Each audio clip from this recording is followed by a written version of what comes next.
Hello and welcome. Thank you for coming to my channel.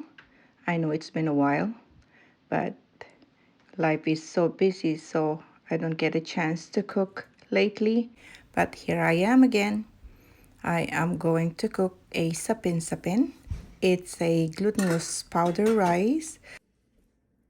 And here are the ingredients. Ito po ang mga ingredients na natin gagawin para sa ating sapin-sapin.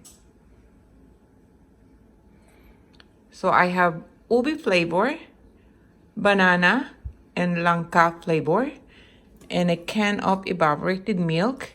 It's 12 ounce. 1 can of a condensed milk, and 16.9 ounce of coconut milk or 500 ml, and a cup of sugar. So bago ko po i-prepare, or before I prepare the sapin-sapin ingredients, I start boiling the water para pagkatapos, once we're done the preparation, then it's ready to steam. There are so many kinds of the glutinous powder rice that you can find in Asian store, but this time I am going to use this brand. So I use 4 cups of the glutinous powder rice. Since I short of a 1/4 cup, I added extra 1/4 cup for this powder.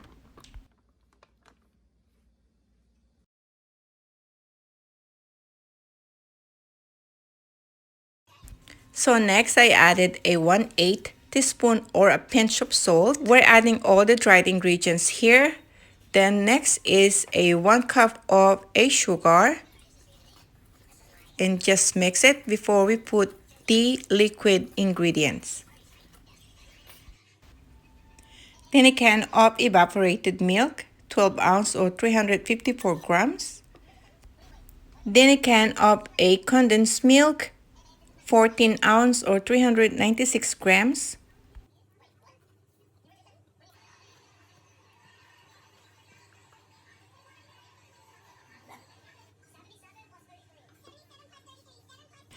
Then a pack of the coconut milk.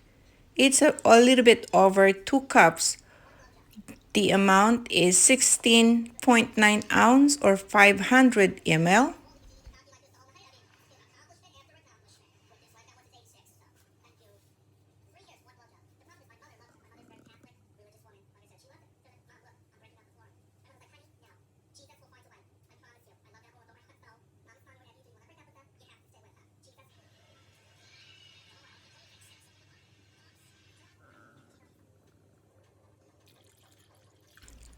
Pagsama-samahin lang lahat ng ingredients, combine all the ingredients, and just mix it. And we are going to divide it later for different flavoring. If you don't want multiple flavors, you can just put one flavor, just like ube flavor or yam flavor or purple or green. It's up to you. But I'm going to make 3 different colors, so I'm going to divide it into 3. And you will see it later on.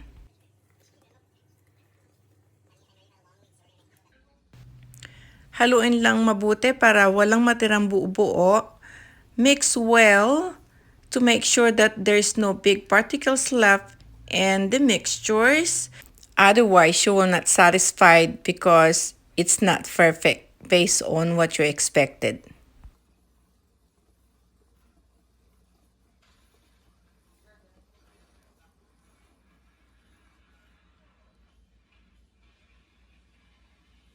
And here you go. I already divided into 3. You can use a cup for measurement to divide it to be equal, or you can use your instinct for your calculation. It's up to you. Okay, the first color that we are going to make is the purple with the purple yam. Since I have the available purple yam, we're going to mix it for about like 3 tablespoons and the purple yam food coloring. This food coloring is available in any Asian store near you. If you don't have any Asian store, you can order it online also. So I added like 5 drops. It's up to you how dark you want to be in your purple yam or your sapin-sapin.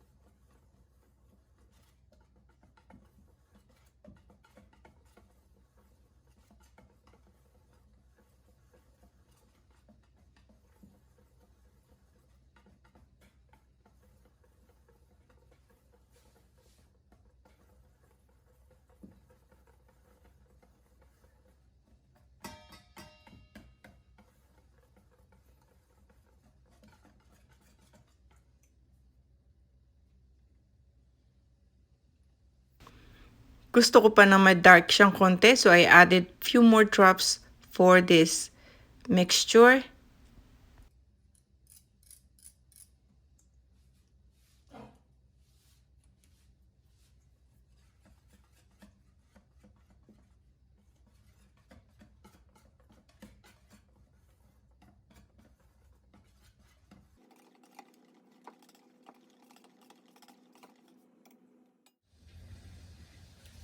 Ang susunod natin gagawin or the next procedures of colors is yellow or langka flavor or jackfruit flavor.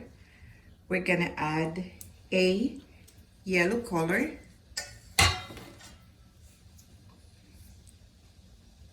Few drops only. I think this is strong. And we're gonna add a langka or jackfruit flavor. Few drops only because it is strong flavor. Just few drops. Come up. And the special flavor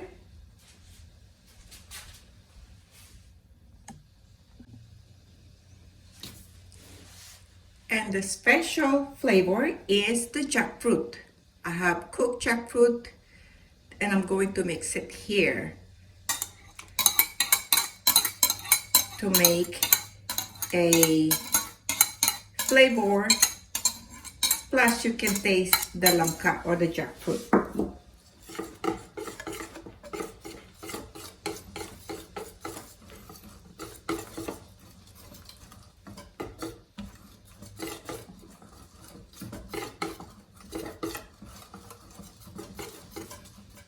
Okay.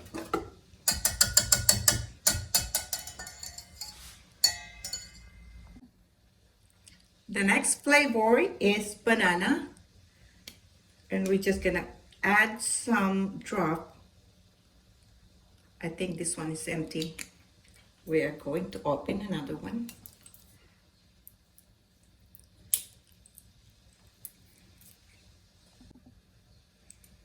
So, few drops lang. Mga 3 drops kasi matapang siya. It's very strong flavor. So, just few drops or 3 drops of it. Okay, that's it.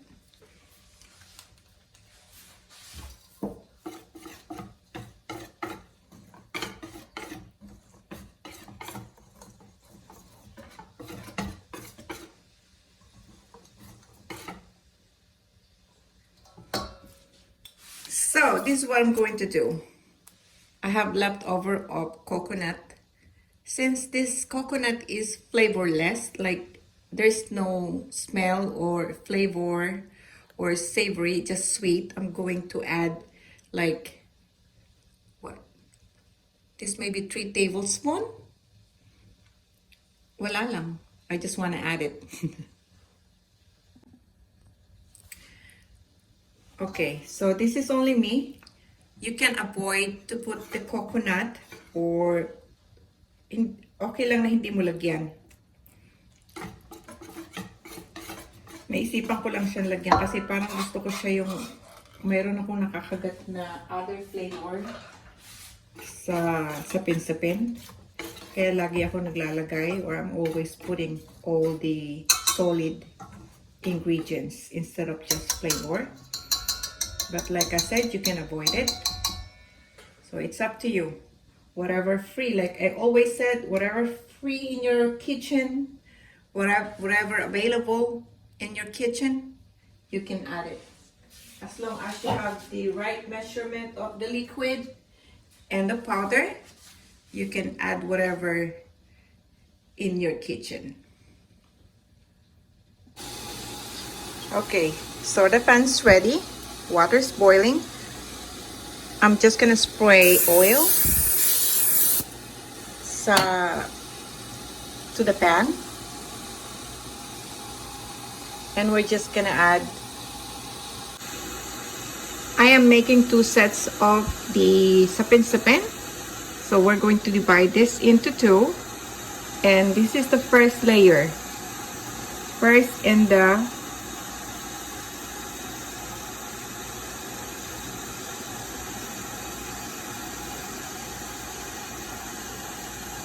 okay.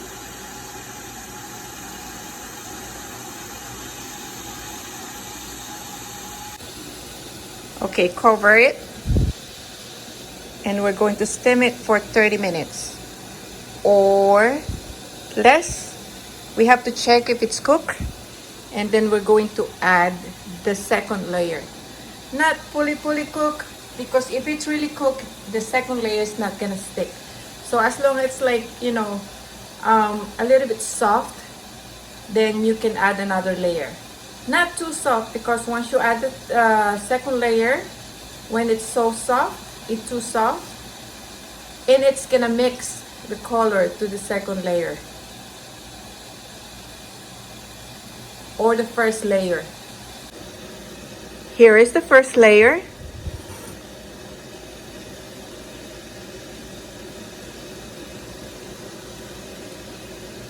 Then we're going to cover it and cook it for about 20 to 30 minutes. We have to check if it is almost cooked, then we're going to add the second layer. The time is up. I time it for 20 minutes for coloring or for layer, but it is depend of how thick you're cooking. You can add more times to 30 to 35 minutes. Now I'm adding the next color of the yellow sapin-sapin. And we're going to time it for another 20 minutes. Since I have 3 layers, the total cooking is 1 hour. But like I said, keep checking. It depends on how thick is your sapin-sapin. Then you can add the next layer. Sapin-sapin means stacks of layers.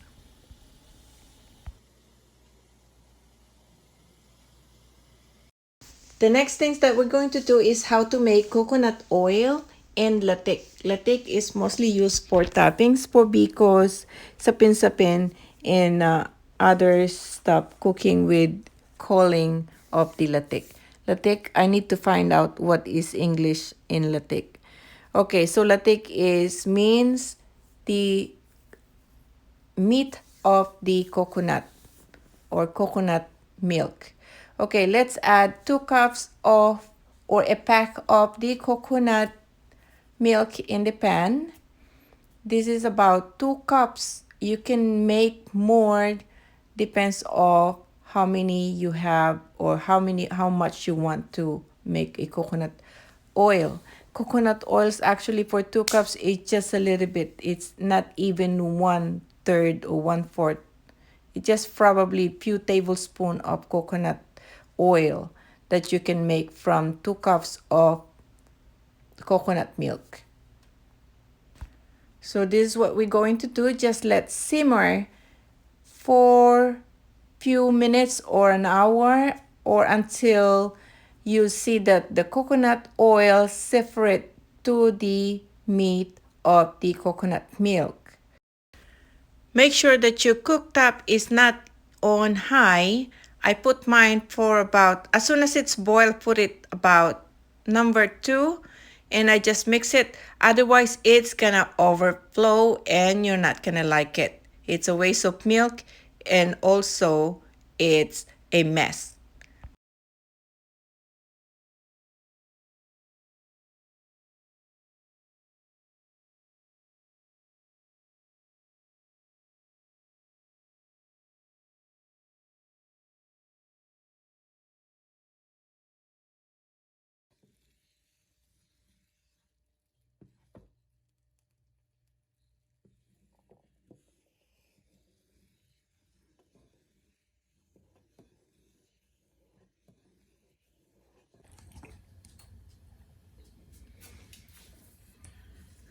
And here is the final result of our sapin-sapin.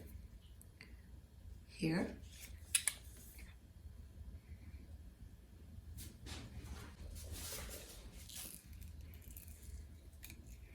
So easy to remove from the pan because I spray with oil to prevent sticking.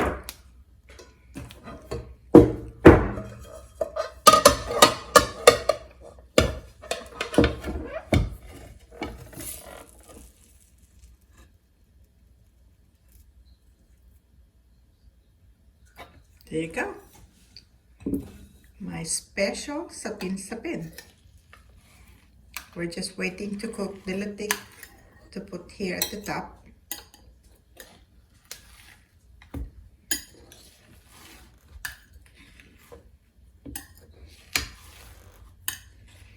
You can also eat it like this if you don't like latik.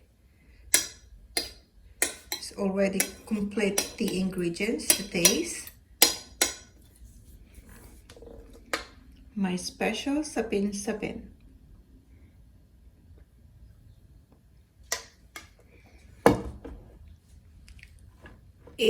Also, you can cook it thicker the way you want it. If you have a big pan or rectangular or square pans or the circle one that is deeper, you can cook it also with many colors. It's just that I cook 2 separate because this one is going to somewhere and the other one is going to a friend. So that's why I cook separately. Lumalapot na siya. It's getting thicker and the amount is getting smaller. But we have to wait until it's oil separate. Just mixing it.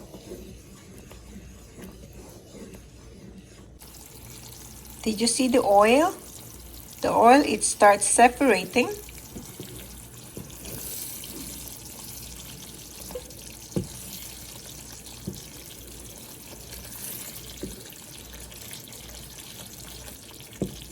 Did you see how easy to make the oil? So simple, just put the oil in a pan and boil it and just mix it until the oil appear or separate from the meat and you have the oil.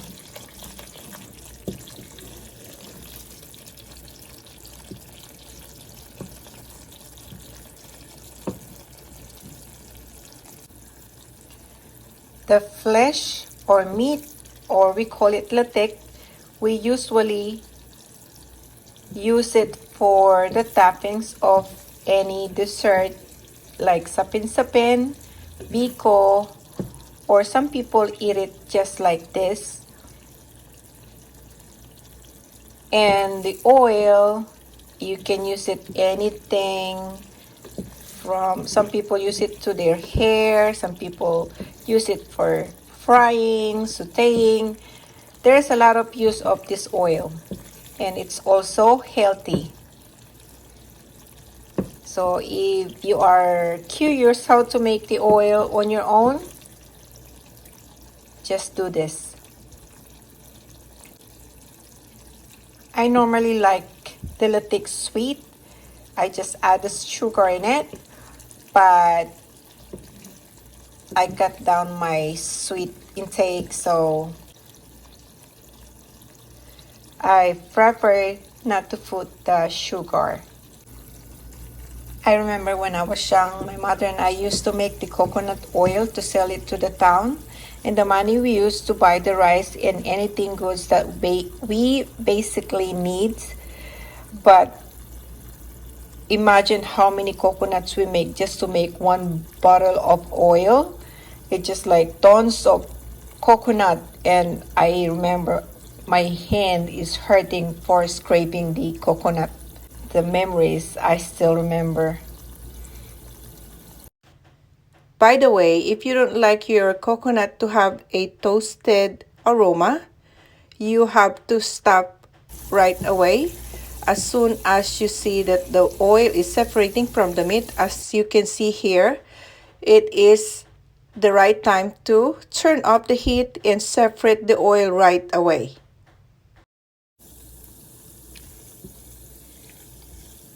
It is almost done. We are going to turn it off and separate it, putting it in a strainer to separate the meat to the oil. And you can use the oil to anything. And the coconut latte is, I'm going to put it in my sapin-sapin as a toppings.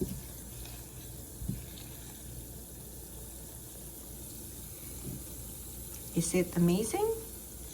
It's amazing, isn't it? It smells good also.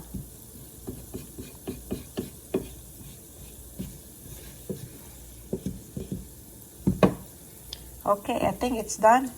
Let's turn it off. Remember, I'm using a very low heat. And I cook it for about an hour. Okay, let's turn it off.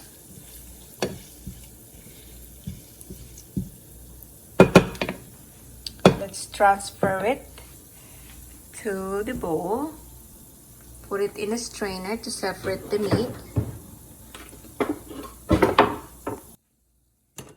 Okay. What I need to do is like this.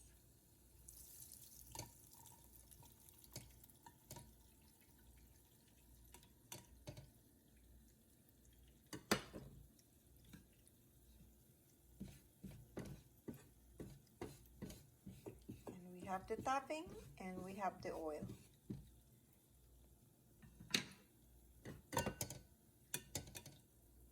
Okay, that's it.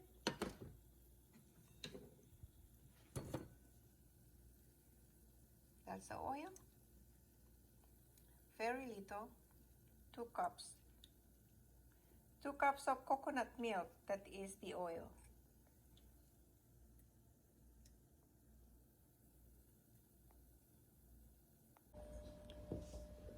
And here is the result of my sapin-sapin with latte. Isn't it look good?